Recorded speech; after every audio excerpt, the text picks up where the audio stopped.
question for our social media unit in our communications area, but. And we could get that for you. Okay. Super. And when I was, just the last thing, just really quickly, this is something that Lisa and I've talked about, and she brought communications in with, when we had this conversation. There's another state pension system that has taken a look at how they communicate with their members in a pretty novel way. And I just thought I'd mention it here because it kind of bounces off of what Sharon was talking about earlier, using different language to get more people involved. And what they did is they broke their communications into who in the household has the financial decisions. So our communications all go to our members. What they've done is not necessarily target their communications solely to the member, but to the person in the household that makes the financial decisions. So a female teacher might have a husband, oh, it made a mess. It's okay, that's all right. Might have a husband that makes the financial decisions, and so the information they were getting back from the member wasn't as accurate as it could have been. So that might be another way that somewhere down the line, we try to target our communications. And so if you're single, like me, that doesn't necessarily work, but it's another angle for us to try to get better communication to our members. So I want to thank you for that reference. We contacted that. It was Fairfax County. It was Lisa Scott. In Virginia. She's amazing. And we're going to include that question next year on this survey so that we'll be able to cut the data and see if there are kind of differences depending on people's point of view. She had great statistics. I believe what she quoted was 95% of women will at some point in their life be the primary financial decision maker. So if that person is not the primary person now, they will be at some point. So that financial literacy is really important. Yeah. So kudos to NEA for putting that conference on before our annual meeting last year, and thanks for taking a look at it, Lisa. Thank you. And yippee! After Sharon just. Congratulations, Dana. Okay, never a dull And moment. I see no other questions from the committee. Thank you. Oh, sorry. Okay. We've got staff that are busy working, watching and working, and they weren't able to reach you directly, so they texted me. Dana's question, I ran the numbers, and I'm not seeing a difference in mean confidence by age. Cool. Ed's question on demographics, our oldest respondent was 104. You don't have to wait to find out. And also demographics, so this is demographics, it's not talking about the annual survey, but since we've been talking about demographics, also demographics, 5% over 90 years. Thank you, Tom. Okay, thank you. Thanks, Tom Barrett. Okay, thank you, See, Melissa. we have awesome staff. Yeah, perfect. Yeah. Perfect. Awesome Thank you. staff. Thank you so much. Thank you very much. Now, do I need to ask if there's any more members from the public that want to speak on this item? can. I think we've You done just it? did. Okay, good, thank you. All right, thanks again. You are so funny. You and your Item number Disneyland 4, obsession. survivor benefits and outstanding death benefit update. Melissa Adams and Company, or is there just Melissa Adams? Okay, all right. Hi, Melissa. You sure you're gonna make it a third day? I don't know. I might have a new toy tomorrow, you never know. That's pretty cool. Mickey Mouse operation. That's been in the works for a literally. long time. Yeah. Literally Mickey Mouse operation. Okay. All right, no more playing, let's get back to work. Work. Good afternoon. She's got senioritis. All right, good afternoon, committee members. I am very pleased to be here with you this afternoon. I'm Melissa Adams. I'm the Director of Disability and Survivor Benefits. I probably need a mouse clicker, excuse me. Okay.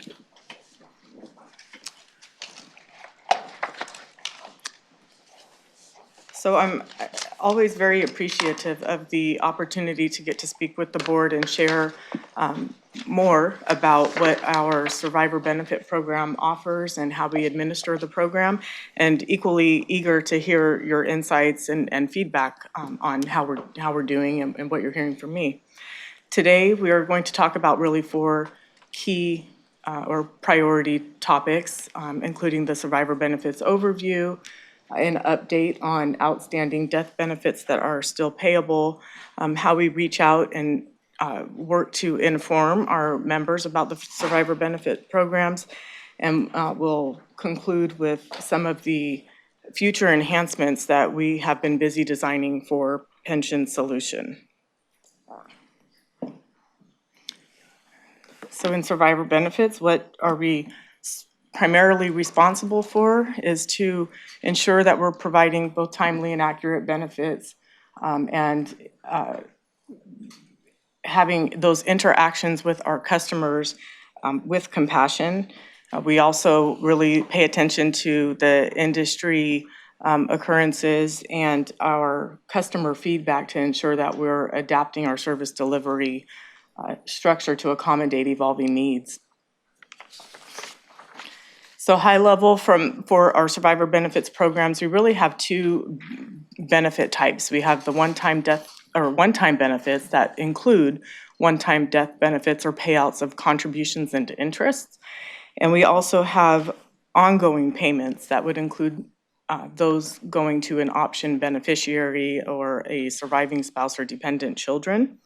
Although on this slide, we've really listed 6 unique benefit types, I like to point out the fact that we actually have over 40 different survivor benefit payment types that our team issues, and that's the result of the defined benefit plan or pension plan changing over the years. Some of the populations are fading out. There's a pre-1972, but there are additional benefit types that fit within these categories above.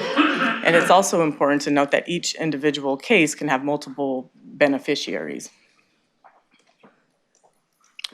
So this slide is really the most simplistic view of how we administer these cases. And that first bar across the top is indicative of when CalSTRS receives the notification of a member's passing. Once we receive that, that really triggers our staff to start working on the case and reaching out to any beneficiaries or contact persons who notified us of the passing of a member. Once we start working that case, there are really 2 ways that the casework ends, and it either is going to result in a payment of benefits, or the case could be suspended if we have either not acquired all of the information that we need to meet education code requirements and pay the case, or if we're unable to locate a beneficiary. And I'm going to talk about both of those paths just to give you more information about how we do this. So first, I'm going to share more about the notifications.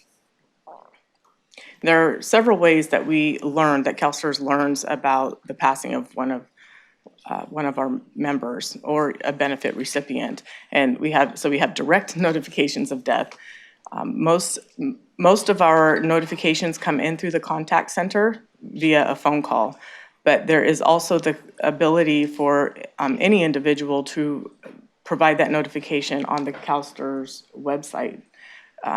Pretty consistently for the last several years, we've received about 90% of our notifications through phone calls and 10% via the website.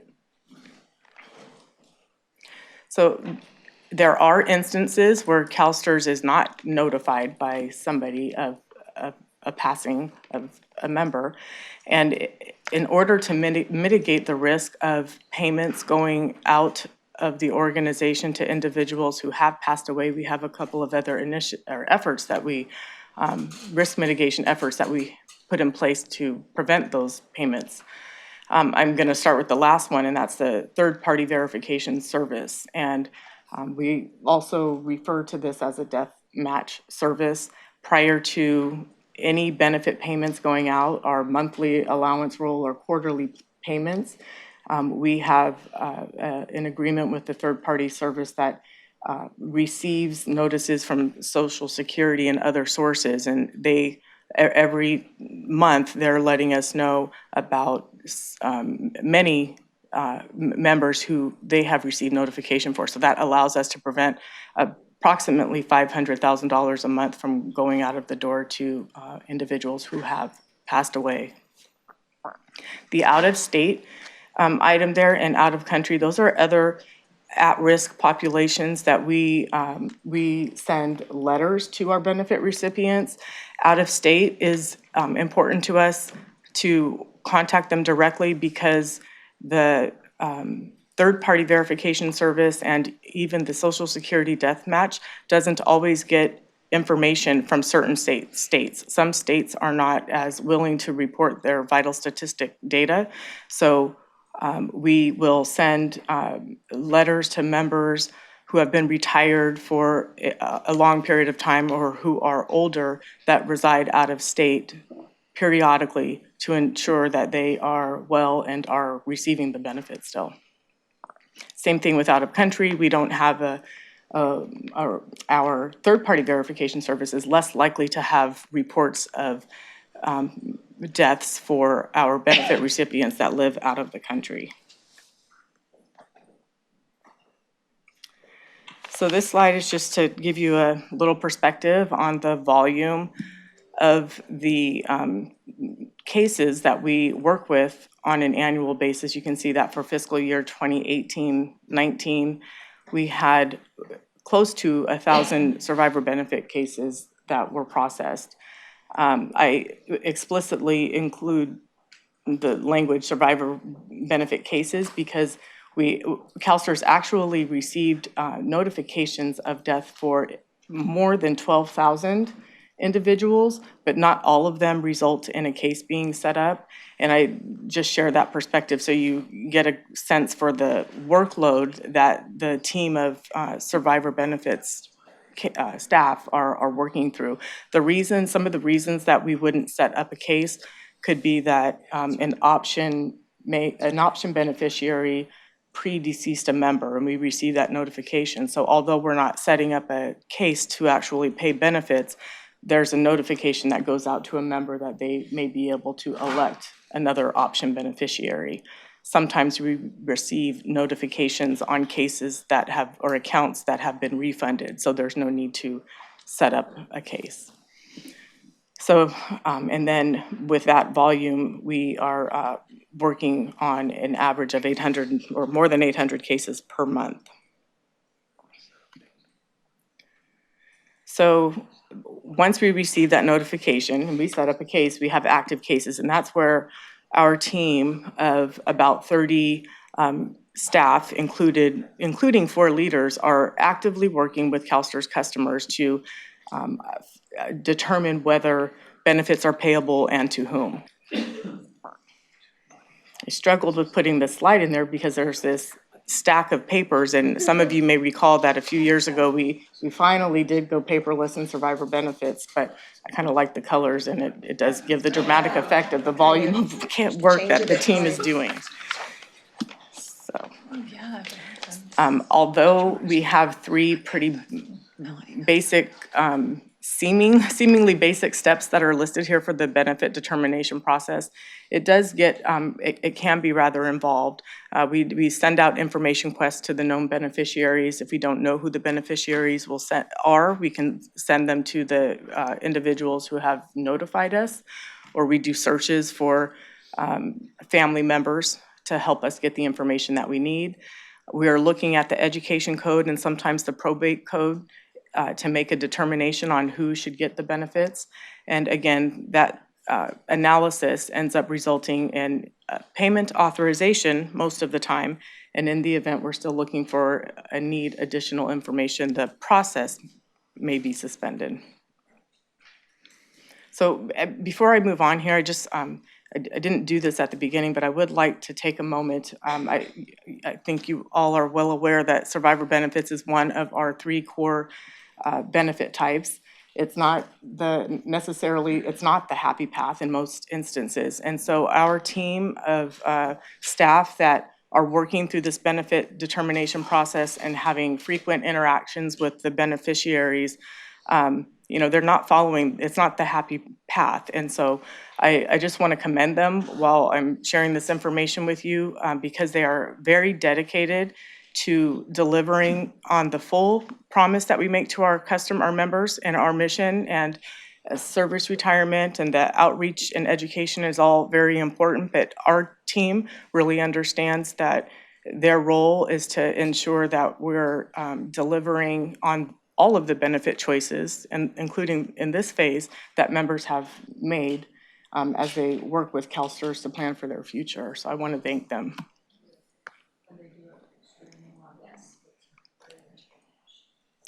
Thank you. Okay, so I'll keep moving on with the case analysis, and we have a few more stats to share with you today on that, just to reflect the volume. So again, in fiscal year 18-19, the team reviewed more than 10,000 cases, which required more than 24,000 requests for information to be sent out. And again, the difference in those numbers is because on many of the cases, there are multiple beneficiaries that are that we're working with. So at this point, they've done the case analysis, they've determined who the benefits are going to, and we can either authorize the payment, as I mentioned, or suspend. And at this time, I'm going to talk a little bit about the payment authorization. Again, this is just going to give you some insight into the volumes and the dollars that are associated with this benefit. Fiscal year 18-19, we processed 24,000 payments and initiated 2,000 option allowances. So these option allowances are for those accounts in which a member elected to reduce or modify their own retirement benefit so that in the event of their passing, they can provide an ongoing and lifetime benefit to another individual. And all of those payment types resulted in more than $1 million in benefit payments in the last fiscal year.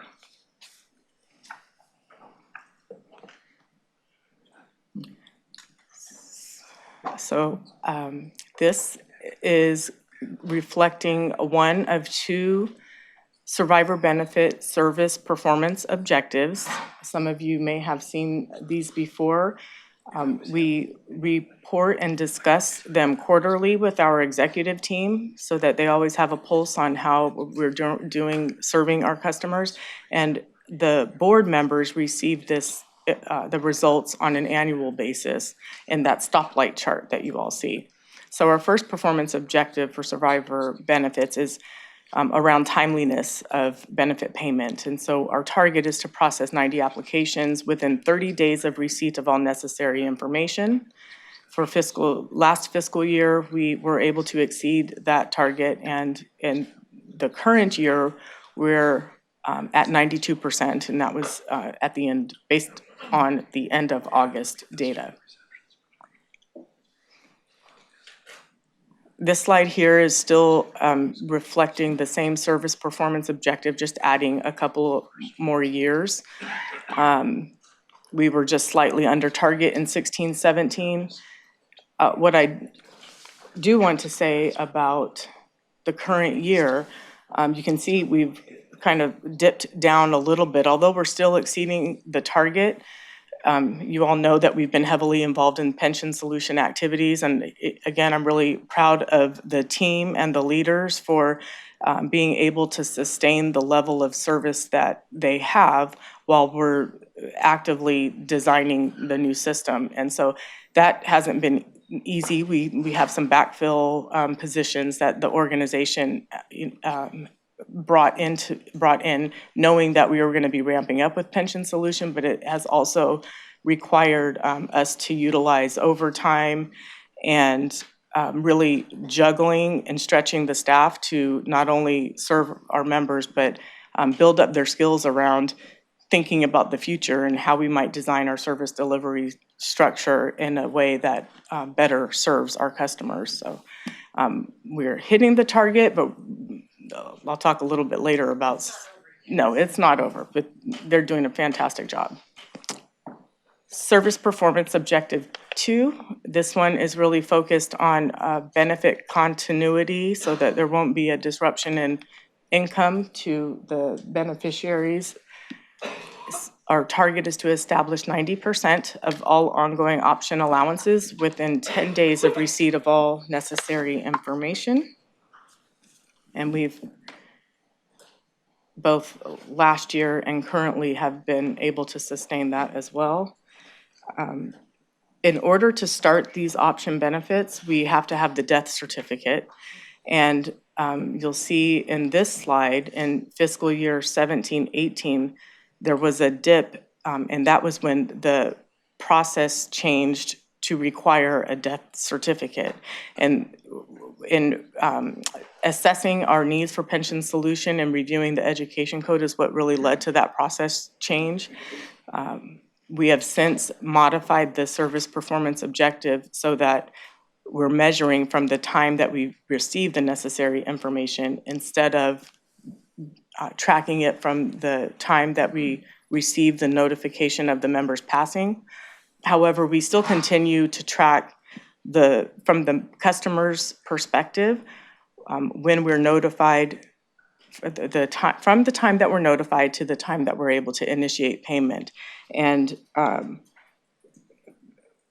at this time, it's taking about 35 days for the notification to the time that we receive the death certificate and about 90 days for the option to begin.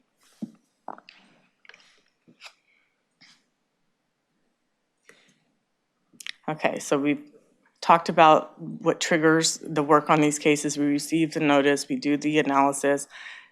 I've really explored how we authorize the benefit payment and some of the volumes of the workload and dollar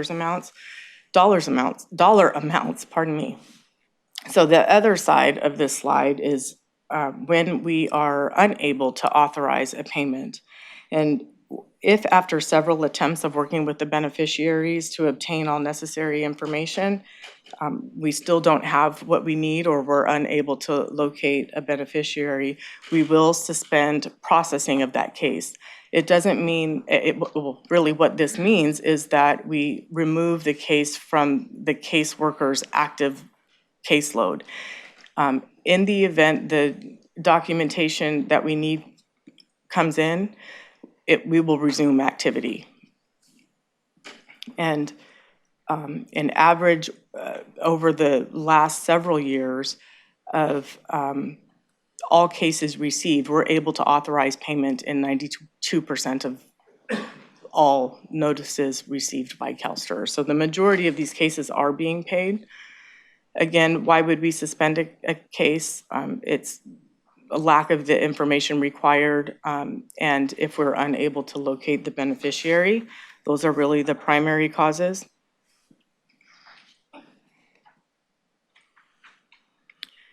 And I'm moving now to reporting requirements around this. There is a reporting requirement in the education code that requires CalSTRS to report to the board concerning outstanding death benefits payable that haven't been paid within 6 months.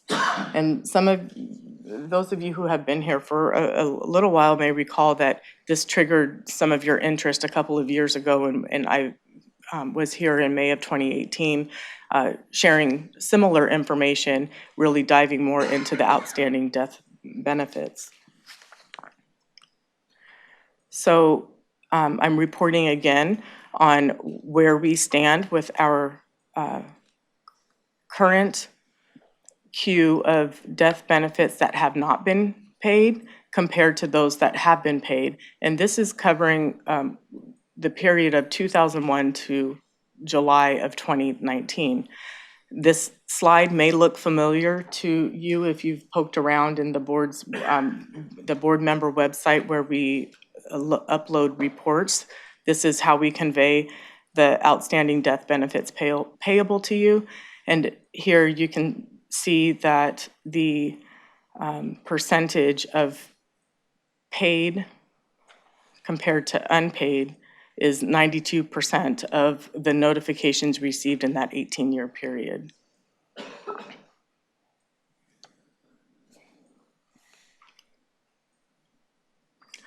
So what are we doing about it? We have these outstanding death benefits payable. What we do on a regular basis is we employ the good faith effort that I described. When we receive a notification, we're immediately in contact with beneficiaries. We do everything we can to get the information needed to pay out these benefits. For these cases where we've been unable to, we continuously monitor for incoming information so that we can pay the case. The third item is new in the last couple of years, last 2 years actually, since fall of 2017. We began a project to review those cases that have not been paid, they're still unpaid, to see if there are any new leads or the other basis for this review is in 2014, we really developed a new set of controls around what is required to suspend cases. And so we wanted to go into those unpaid death benefits that go as far back as 2001 to make sure that the due diligence we've been performing since 2014 has been done on even those older cases. And so that project has been in place for about 2 years now. And as a result, there have been more than 1,700 cases that have been closed as a result of that review. We did discover there's some different reasons for their closure. We found that some were marked as suspended even though they had been paid. So they weren't all brand new beneficiaries being paid. But it does give me, and I hope it gives you, confidence that we can now, once we're finished, we're still in the process, but we can speak to all of the cases that are unpaid, even those that go back as far as 2001, ensuring that we have the same level of quality assurance and diligence that we've been employing over the last 5 or 6 years. We've just gotten better. The organization has really focused on internal controls, and we changed our practices as well. And then lastly, you've heard about the CalSTRS unclaimed property page. So once we exhaust those other due diligence activities, after a certain amount of time, we put those unpaid cases onto the unclaimed property page so that members of the public can go search for a certain account.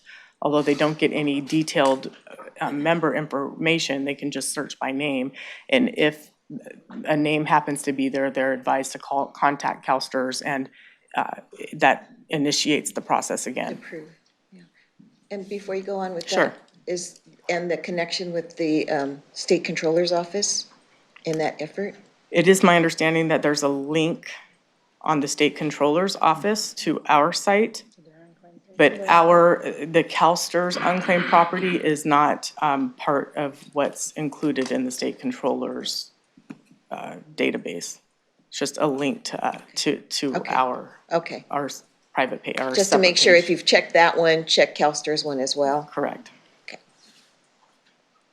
Thank you. Sure. And I heard a couple of comments that the dollar value on that unpaid benefits slide is quite high. So we've had questions about what happens to those outstanding funds. And I do want to acknowledge the word on this slide that I will not use in the future. My friends in financial services question the earmarked. This is not a budget or accounting use of the word earmarked.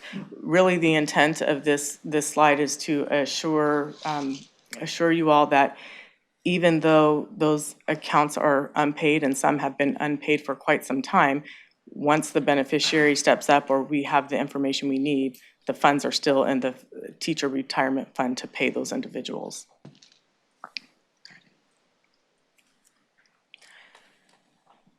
Okay, so moving on to member and retiree outreach.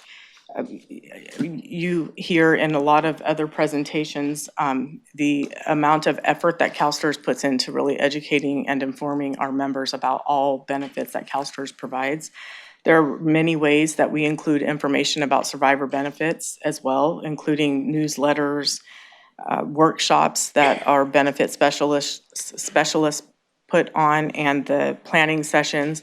We have our website. There's an enormous amount of information, videos, publications, and documents on the CalSTRS website.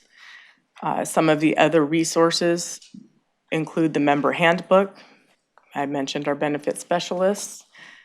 And I believe that each of you have been provided with the newly revised CalSTRS publication, Survivor Benefits, Remember Your Loved Ones.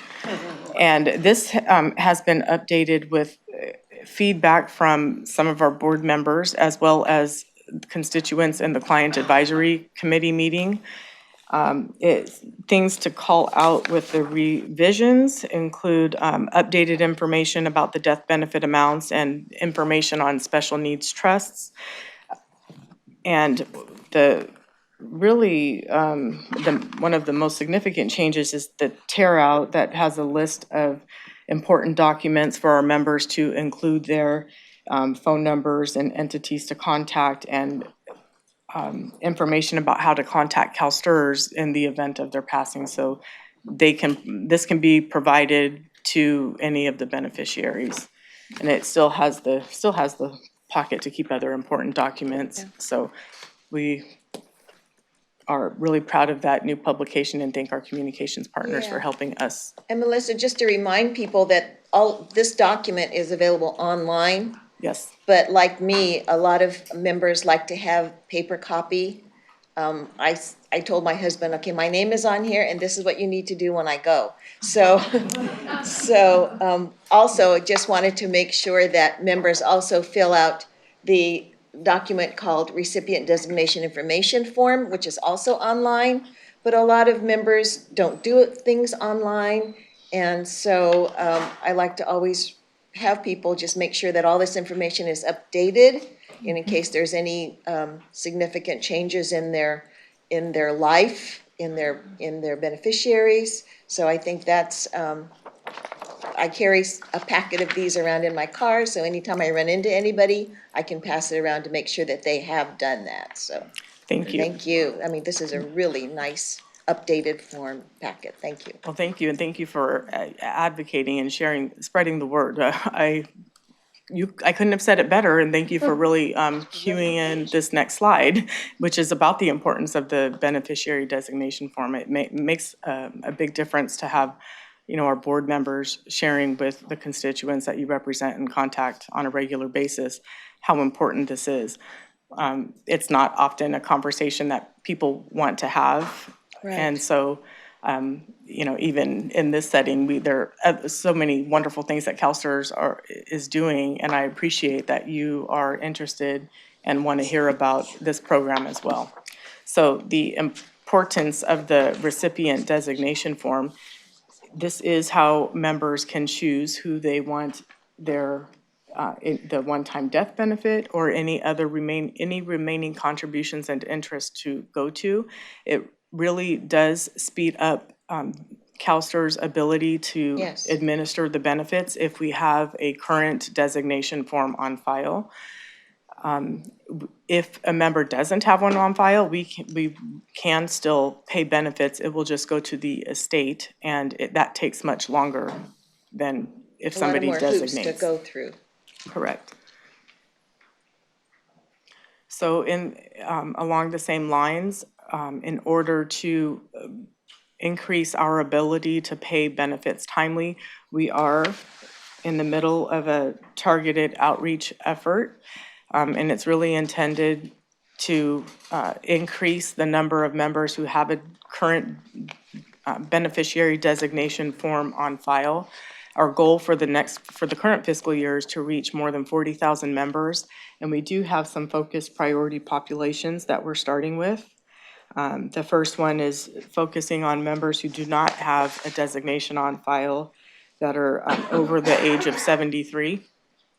And the second population is for members who do have a designation form on file, but the form doesn't have a complete Social Security number. So we've talked here before about recent changes to the designation form where we now require a date of birth and social security number.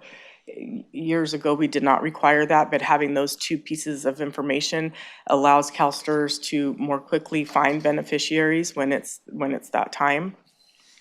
So all of those efforts are going to help us expedite and make smoother the survivor benefit process. So moving on to pension solution, which this is a good segue to the last slide, because the additional benefit of improving the completion rate and currency of those designation forms is really going to help us when we go live with pension solution. As I mentioned in the beginning, our survivor benefits has had and still has has many manual processes. Through the design of pension solution, we have been able to automate a lot of what we do manually now. And that includes, for certain benefit types, if we have a designation form on file, it's really going to expedite things. And so we really want to see the ability to get maximum benefit out of the solution when we go live. So this is going to help us in that way as well. Some of the features we're going to see are automated communication, alerts, reminders, and correspondence to our members.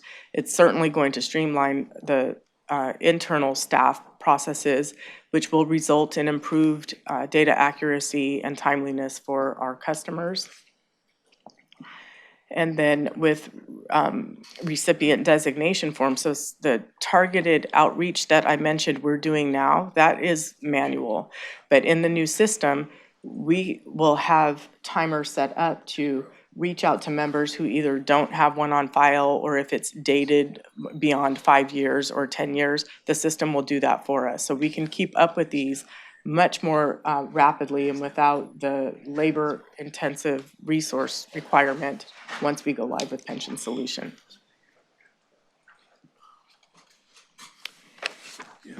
So this is really the last slide. I feel like I've shared a lot of information. Yes, thank you, though. Covering the overview and death benefits payable outreach and service enhancements. And in closing, what I hope that you leave with, and I'll look forward to your questions, is that you have a staff of individuals who care about the mission of this organization. They care about our educators. They care about the customers that they interact with on a daily basis.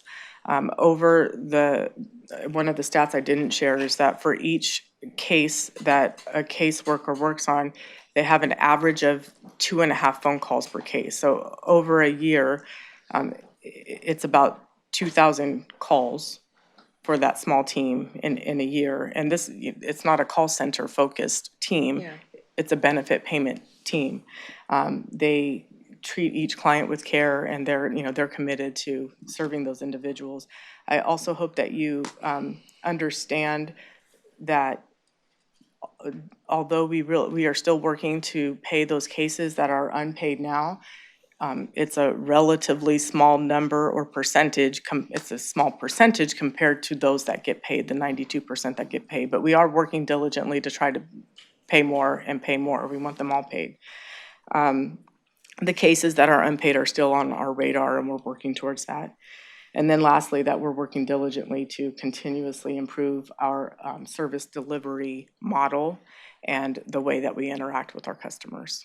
And with that, I'm happy to take any questions. Any questions? I don't see anybody in the queue. I just want to thank you and your staff for working so diligently to make sure that, I'm going to be like Dana now, I can't. That when the time comes for those that information to be sent to CalSTRS, that CalSTRS staff is always so compassionate and caring and wanting to do the best for our members. So thank you. Absolutely. Thank you, Karen. Thank you. The team will appreciate that, and I will certainly convey your sentiments. Thank you. Thank you. Anyone else? Okay. I know. Okay, anybody from the public would like to say anything about this item before I start crying? Okay, all right, thank you. Let me have a Kleenex. Yep. I'm not even retiring yet. I already did You're that. already retired. Oh, we should bring Okay. up the wand again. I know. huh? Celebrate you. Okay, all right. Now we're coming up to item number 5, communication strategies with our new person, Karen Doran. Great, welcome to Karen. Hey, Good to Karen. see you. To see you too. Thank you very much. I'm glad to be here. Good afternoon. I am Karen Doran, the director of our communications division. And I have just passed my 2-month anniversary, so this is going to be a high-level look at the communications division, our work, and how we plan to approach member communications over the next 12 to 18 months and beyond. I just really want to say that I'm really pleased to say that the communications team is doing great work. They're already using many of the tools and tactics that I'm going to talk about today. And I'm lucky that I can just jump in and work on refining and evolving. Am I not on? Oh, see, there you go. Should I start over? No, we're good. Okay. I'm pleased to say that the communications team is doing great work and using many of the tools and tactics outlined here. I'm lucky that I can jump in and work on refining and evolving our strategies and projects rather than having to make big changes because they're already doing such a wonderful job. I'm going to skip this slide because I know we're running short on time, and I will go over all these things as I run through the slides. So the communications division is part of the public affairs branch, and we have 4 units: marketing design strategy, media relations, multimedia, and internal communications and operations. And most of what I'm going to talk about today focuses in on the marketing and design strategy and the multimedia teams because a lot of their work is focused on benefits and services. So this word cloud demonstrates the variety of more than 700 projects and tasks that we tracked through our workflow system in 2018 and 2019. We do digital and physical signage, writing and editing, graphic design, publication production, video and audio production, thanks guys, web content, and social media. We also produce and maintain logos and templates and the CalSTRS brand standard and writing style guides. So the communications division is the creative team providing consulting and expert services to the rest of the organization.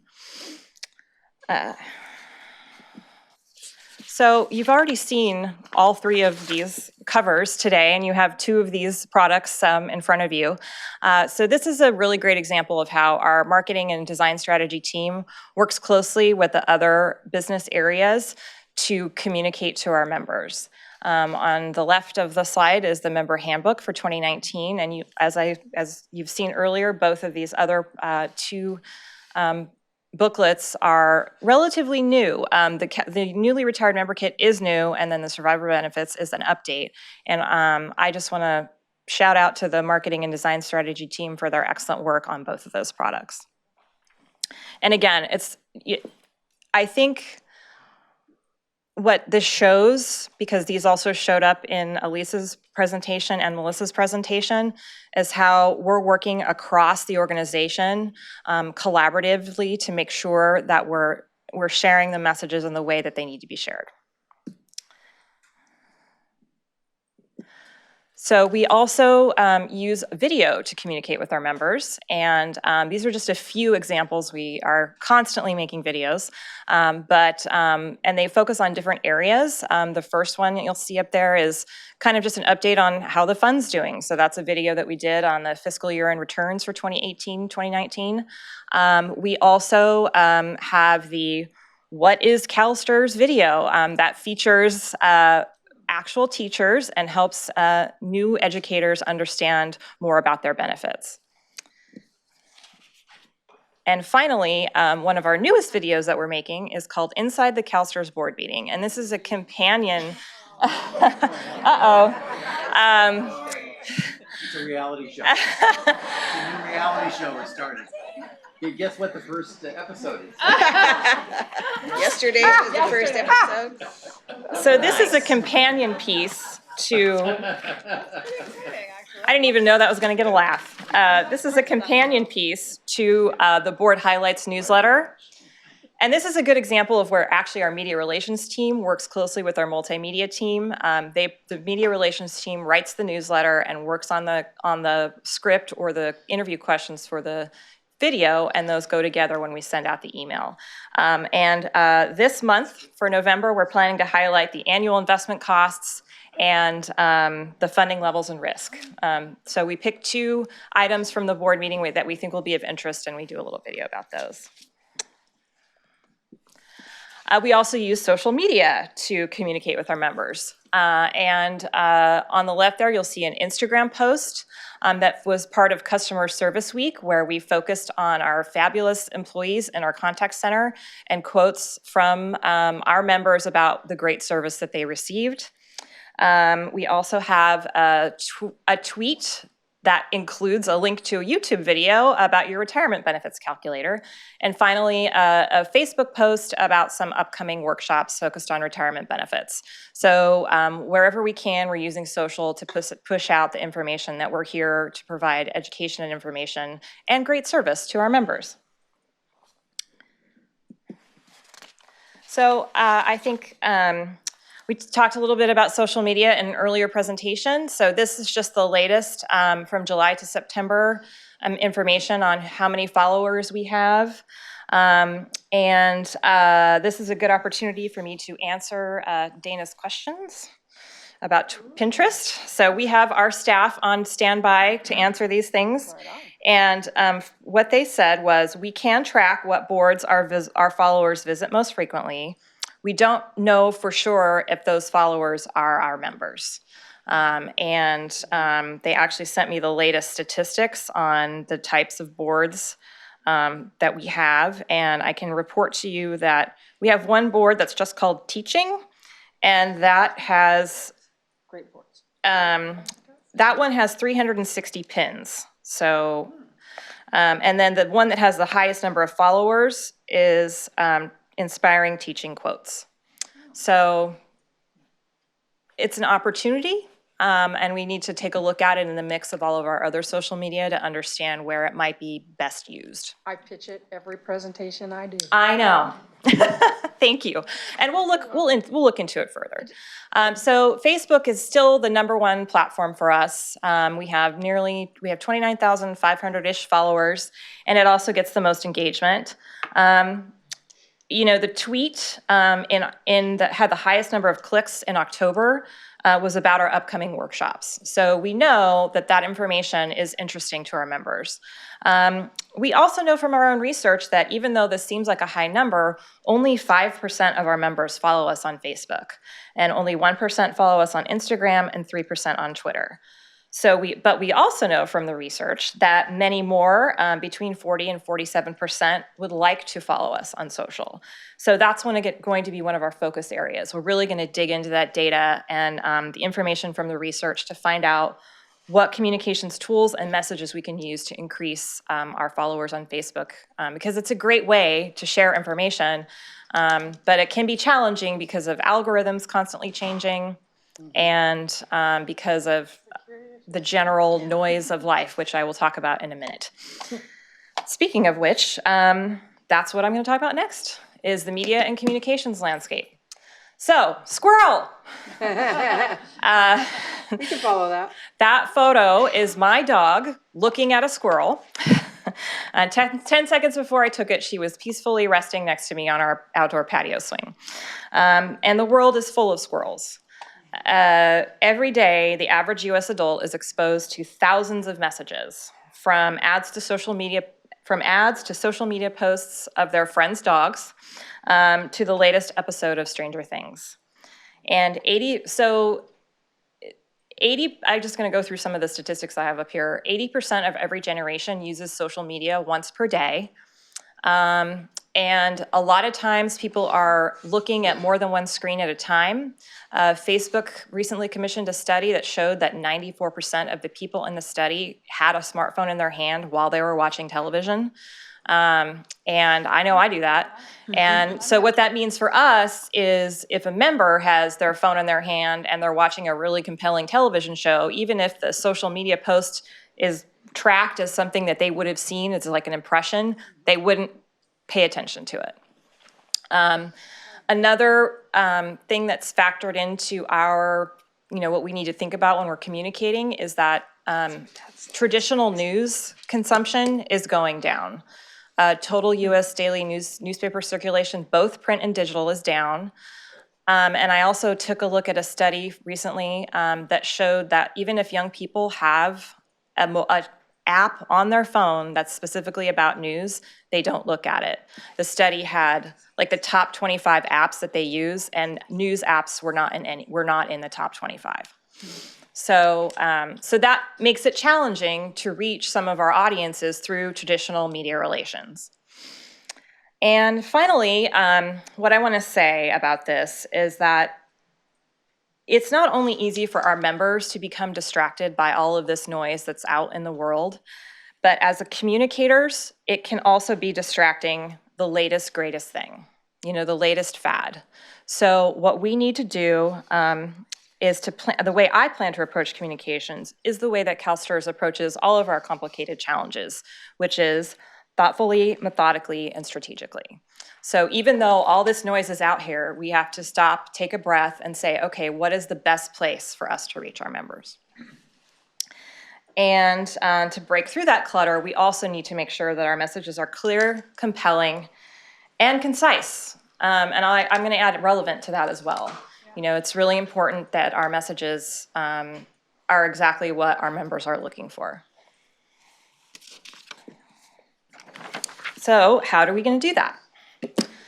So we're going to take a comprehensive and integrated approach to communications. This is a little chart that I modified from a lot of consumer marketing models. It's either the consumer funnel or the consumer cycle.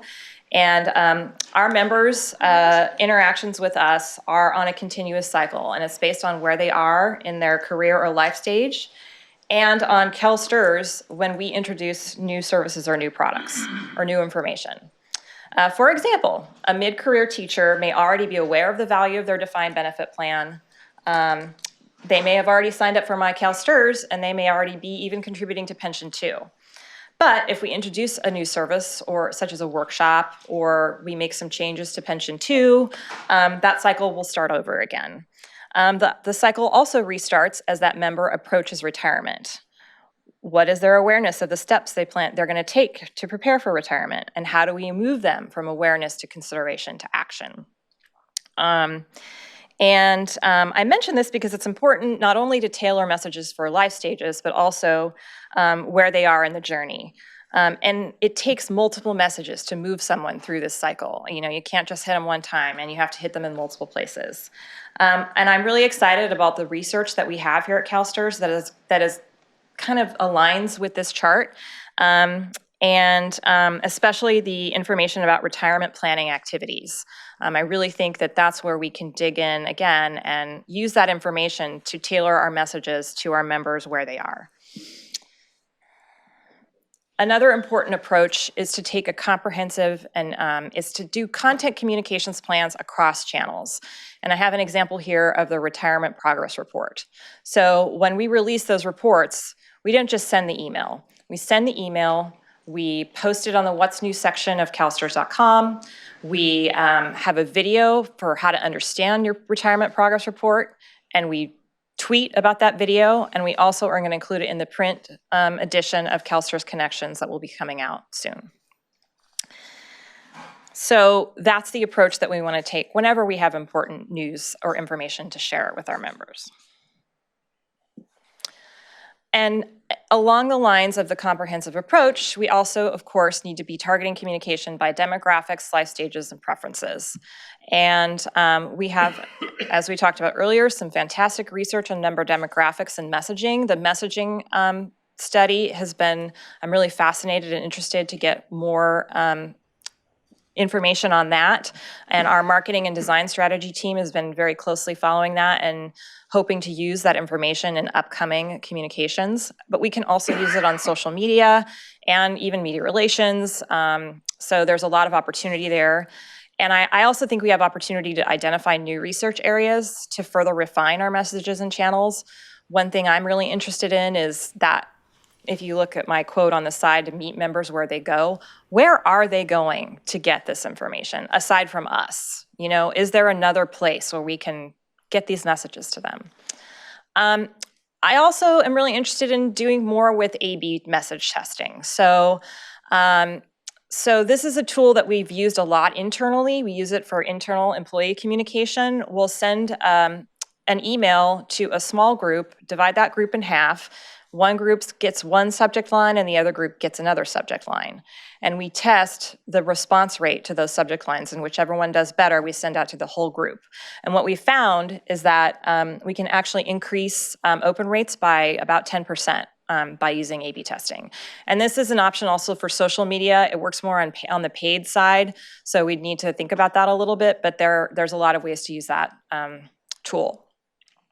We also want to continue working closely with our partner organizations.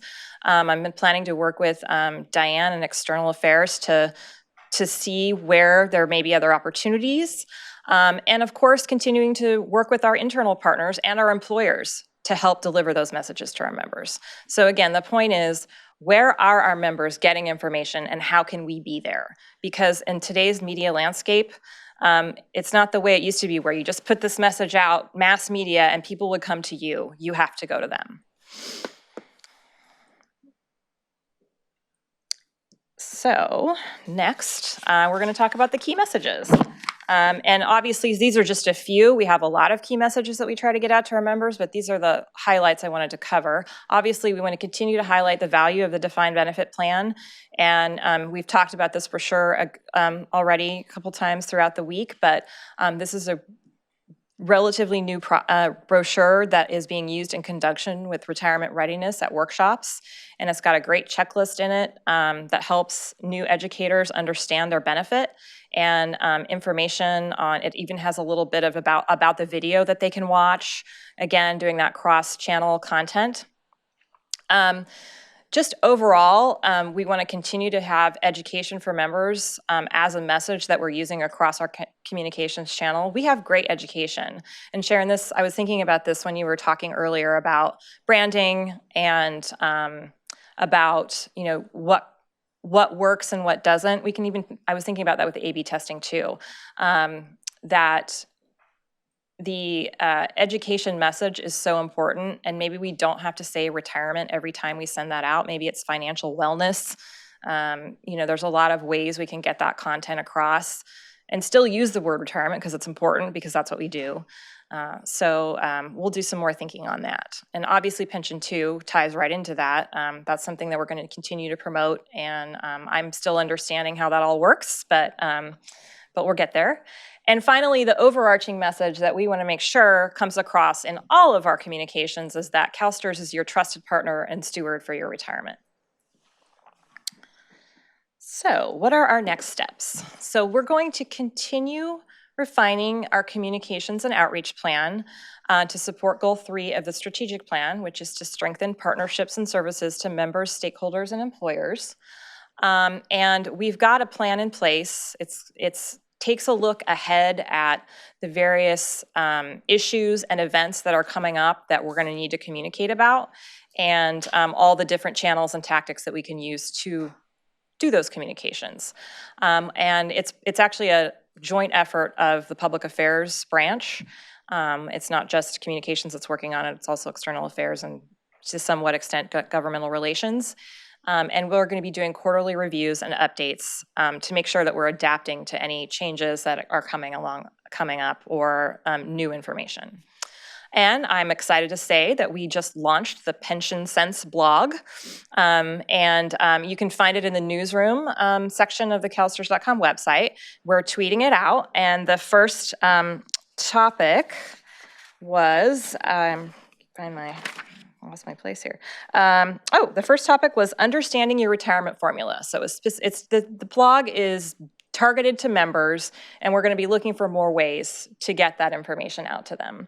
And the next post is actually going to be on the value of engagement. So sometimes the posts are going to be specifically about member benefits and how people can access their retirement benefits, but sometimes they're going to be about broader topics that we think are important for our members to understand.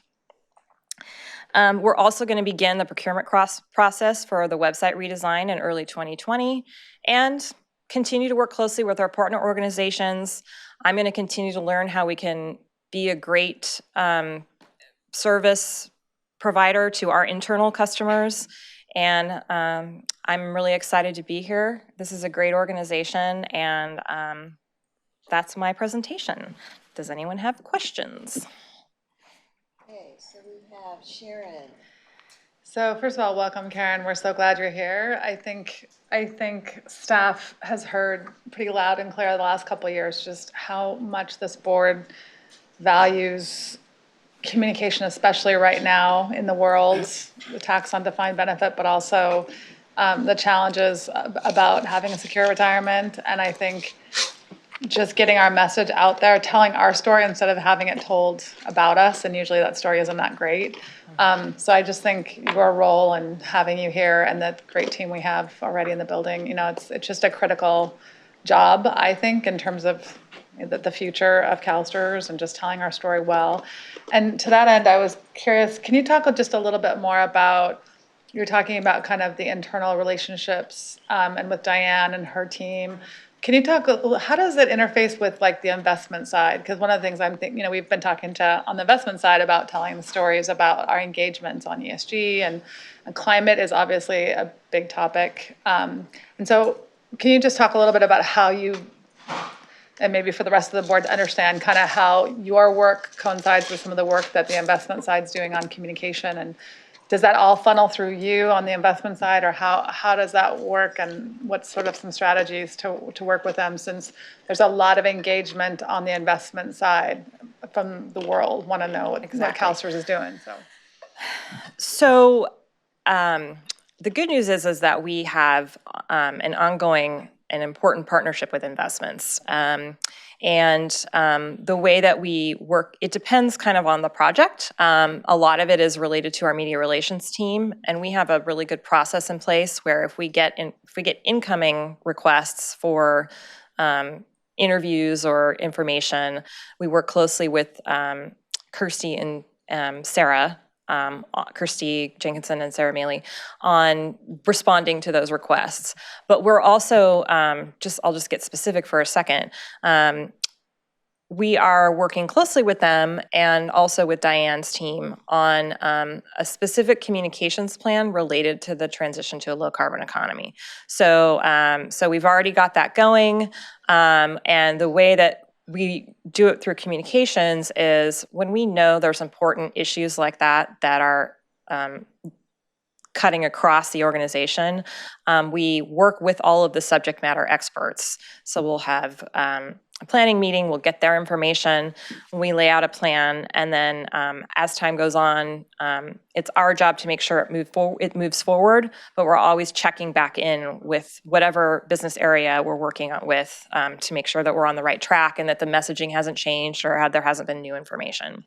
I think us framing the conversation versus reacting Yes. to something, to me, that the difference in that is night and day. And so I just think the more we can say, here's how we're engaged, this is what we're doing at CalSTRS to move towards a low carbon economy versus like, here's why we're not divesting. Right. Do you know what I mean? I just think that language is, because I think people want to understand why we're taking the stance that we are. Obviously, there's a lot of interest in that, but I think us saying proactively what we're doing as leaders versus, a reaction message is really important. And I will say that that's a lot of that I've been working on in the short time that I've been here. That's been a big focus for us. We are, even though I say we're working on the plan, we're already doing it. Like there's the plan that's written down on paper, but we're also already taking action. For example, I mentioned the blog. That's why the next blog post is going to be on the value of engagement so that we can start pushing that information out. And so we'll be sharing that on social media as well. We're always looking for those opportunities and, carefully measuring the risks of how much we share also. Absolutely. So yes, we work closely with them. Great. Thanks, Karen. So we have Bill and then Harry. Yeah, great presentation. Thank Thank you, and welcome aboard. Thank you. A question, and I may have missed this along the way, and excuse me if I did, but do we have, especially with regard to the fossil fuel issue, do we have a strategy moving forward that we're looking at, not only to address, issues that arise here in the boardroom, but long-term strategy, that is sort of working with the plan? I mean, is there that interaction with communication and all of the other moving parts here at CalSTRS that's, coming up with a communication plan strategy? Correct, yes. So one thing that we do is we have regular, and Grant leads these regular public affairs strategy meetings that brings a group of different business areas together, including investments, to talk about the issues that are coming up on a regular basis. And that low carbon transition plan, communications plan, that is exactly what we're planning to do is, so it's got, your overarching strategy, and then we break it all the way down to a series of key messages, and then there's an action plan attached to it that's like, okay, this month we're going to do a blog post about the engagement, the value of engagement. We're planning to send a press release out about as soon as we put out the SB 964 report, so that we can get ahead of that. Those are just two examples off the top of my head. I don't have the plan in front of me, but that's the kind of thing that we're looking at. And my overall goal as a director is to get ahead of these things as much as we can. So what can we anticipate and be ready for before it even happens? And that's been my experience in other organizations where I've worked, that's what works the best. Clairvoyant, Thank that's you. what we want. Be clairvoyant, Exactly. anticipate everything at the time. Polish that crystal We're not ball. asking for much, yeah. Thanks, Karen. Welcome aboard. Thank you.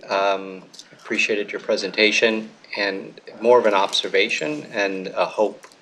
One of the earlier presentations on the committee was about our engagement with our members and where the engagement levels are relative to where people are in their career. And the closer they get to retirement, the more engaged they are in thinking about their retirement. I think what I'm hopeful about is in your presentation is clearly your vision and your focus on the tools that can be used to communicate in the 21st century, certainly to a younger generation of teachers. So how we communicate to them and what we communicate to them. I think with the tools that you clearly are excellent and well-versed in, and you know what the tools are. Yeah, that I'm hopeful that by embracing those tools and using them and pushing out our messages and reaching, we may see the engagement and our own members being more aware of CalSTRS and what steps they need to be taking at different times of their career so that we reach our objective, which is to ensure the trust and retirement security of California's educators. So That is my hope as well. yeah, so I see how the different presentations connect. Right. Yes. Yeah. Yes. And it's Right. that's why it's so important for us to collaborate across business areas, because I can't possibly know everything direct myself. So working with retirement readiness to get feedback from them when they're out talking to our members to find out what works for them. And then, like I said, I'm hoping to explore some additional research areas that will help us target in on those younger members especially. If I could just follow up with a specific question. Karen, do you reach outside of the organization for some expertise and thinking on we know what our objectives are in terms of trying to engage with our members specifically around that issue. I mean, we're so close to, the center of technology and innovation. Do we ever reach out to get others thinking on what we could be doing, or we just look internally? I am not aware of what we've done in the past, but I can tell you that I don't know that I directly have reached out to outside organizations, but I'm a member of an organization called the Public Relations Society of America, and I recently went to a presentation where the corporate communications vice president spoke, and I tried to take that information in and use it where I can. Yeah, I am open to it. I would caution that sometimes those outside experts come with cost. But I am definitely open to outside information. I think that, as a communicator, it's important to constantly be learning and getting information. We have a really great external consultant also that we work with on public affairs issues that can also provide us with some expertise. Maybe some technology leaders in the industry that would just like to collaborate with us and may have had a great teacher in their background and would love to be able to partner with us in terms of the latest, greatest way of, I see my own children with TikTok. I'm like, what is going on here? And the thing is off the charts. Now it's a national security threat, whatever it is. But you really, it's how people are communicating is changing. So I appreciate your presentation. I'm hopeful. Yes, Food for thought. Yeah, yes, thank you. good. I was Thank trying to you. remember TikTok. I was TikTok. like, what's the latest thing? Right. that my It's niece and TikTok. nephew I'm are not doing? on it because I'm not a I'm not teenager, on it but. I'm like, I don't Okay. even understand it. Well, I really apologize for running over. It's okay. I think we've had some good dialogue. Definitely. And so thank you very much for your presentation. You're welcome. And so I think we're, without anyone else in the queue, thank you very much, Karen. Thank you. This has been a pleasure. All right, now we come to our final item, Executive Office Report. Thank you, Cassandra Licknoff, Chief Cassandra. Operating Officer, and I'm filling in for the vacancy that we've had for our Benefits and Services Executive Officer. The position has been vacant for 7 months. We did an extensive search, and I wanted to announce that we did make an appointment. We've already publicly announced it, but Bill Perez is here with us. This is his first week. I don't have if you could stand up and wave. Thank you. I think Bill has a great background and wealth of knowledge that he's bringing to the organization. He comes to us from Delta Dental and has an extensive background in the financial services industry, working in the customer contact area and member facing parts of the organization. So he's also worked at TIA, Kraft, Charles Schwab, Vanguard. So I'm really excited about all the experiences he's going to bring here to work in CalSTRS with us. So welcome, Bill. And that's all I was going to report on. He gets to report He will be, next time. that's the thing that I need to change on the agenda for next month. Okay. Any members of the public wanting to speak? All right, so let's kind of look at the draft agenda for the next board meeting, or the next committee meeting. I believe we have that information Oops. request. Right in about the Oh. information request. Any information requests? We possibly had one. I am completely unfamiliar with Pinterest, but I know Ms. Dillon had a question about Pinterest. I didn't know if it was answered or not. Completely Okay. unfamiliar with it. Oh, Yeah, Young, young enough that you should know. I'm not I'll talk to representing my Karen. generation. I guess. wow. Neither is Dana. You said it, Bill. Okay, all right, so that means nothing, right? Yes. Okay, all right. That is Just want to make correct. it clear, okay. Let's look at the draft agenda. So we do have the member demographic study that's going to be coming in May. We'll be framing that presentation and putting the timeframes that will be associated with that. And then we're going to look at if this is the right time to do a presentation on the impacts of the pension solution on member services.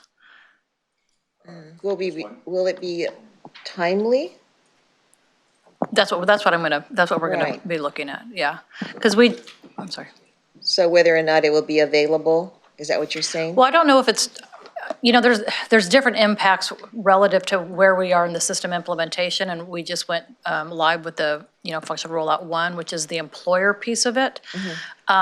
We're right in the middle of, testing and the biggest piece of the FRT. I don't want to do the pension solution presentation, but where we are and how it's going to impact our members is going to be farther on, but there still is some impacts on how we're managing the resources internally. So there still might be some relevant information that we might want to report on. I just want it to be timely, relative to where we are in the Okay. schedule of the project. All right, So we'll so look at this is that, just a yes. draft, so we can look Yes. at it. Bill, you had something? Yeah, I just wanted to suggest that on the executive officer report, that we have Bill's name in there instead of Cassandra's. Good point. He'll be up. It's already changed on my copy. Okay, great. Good point. His last name. All right. Nothing else then? Okay, all right. So I guess we'll just go with that for right now. Any public members wishing to speak on this item or any other item? Okay, speak now. All right. So, and I really apologize again for going over the time limit, and so now I'm going to defer to Madam Chair to see what we, yes, I'm going to adjourn, and you can make the next announcement Yeah, on I'll when just we're go going to ahead, go. and I know Jack has a quick announcement. We're gonna, this is a good time because it's afternoon, people are a little tired, I know how it is. I've taught classes at 3:30 in the afternoon, and I know how it is. Drink some coffee, get a Diet Pepsi. In 10 minutes, we are transitioning to next door to do the first 2 items of our regular board, which is like a compensation workshop. So we're gonna have 10 minutes to transition, get a caffeinated beverage of your choice. And we'll be in that room for about an hour and a half-ish. And then after that, we'll have a little celebration of someone I heard about, someone I know, maybe Dana, someone. Yeah. Just, Oh, no. Here she goes And again. Jack? I Go just need ahead. to chat with you for a Let's got the second lights about the meeting tomorrow and also for the audience. If you felt the